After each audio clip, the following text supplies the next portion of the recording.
ভারতের এমন 5 জন নায়িকা সম্পর্কে জানবো যাদের শুধুমাত্র একটি সিনেমার ইনকাম তুমি আর তোমার বাবার জীবনের মোট সম্মিলিত ইনকামের থেকেও বেশি।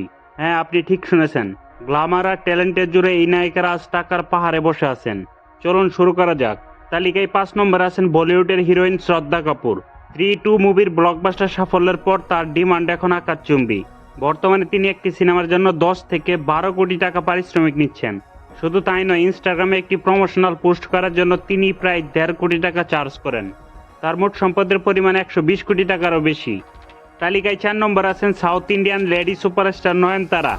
শাহরুখ খানের সাথে জওয়ান মুভিতে কাজ করার পর তিনি এখন প্যান ইন্ডিয়ান স্টার।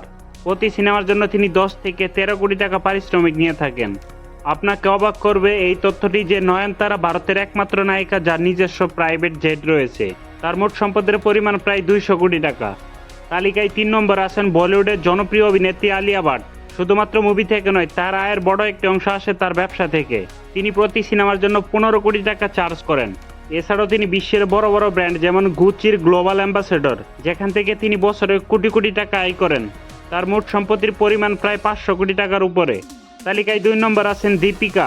পাঠান, জওয়ান এবং সম্প্রতি কালকে সাফল্যের পর তিনি বর্তমানে ভারতের সব থেকে উচ্চ পারিশ্রমিকপ্রাপ্ত অভিনেত্রীদের মধ্যে একজন। তিনি এখন প্রতি সিনেমার জন্য 15 থেকে 20 কোটি টাকা পারিশ্রমিক দাবি করেন।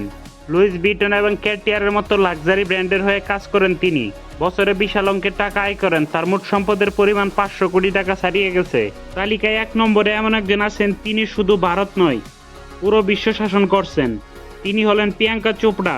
যদিও তিনি এখন বলিউডে কম কাজ করেন, কিন্তু ইন্টারন্যাশনালি তার আয় শুনলে আপনার মাথা ঘুরে যাবে। তিনি বর্তমানে যে কোনো বড় প্রজেক্টের জন্য 20 থেকে 25 কোটি টাকা চার্জ করেন। এর বাইরেও তার নিজস্ব হেয়ার কেয়ার ব্র্যান্ড এবং রেস্টুরেন্ট বিজনেস রয়েছে। তার মোট সম্পদের পরিমাণ প্রায় 600 কোটি টাকারও বেশি। তো বন্ধুরা, এই 5 জন নায়িকার মধ্যে আপনার প্রিয় কে? আর আপনার কি মনে হয় এই বিশাল ইনকাম কি তাদের পরিশ্রমের সঠিক মূল্য? কমেন্টে আপনার মতামত জানান।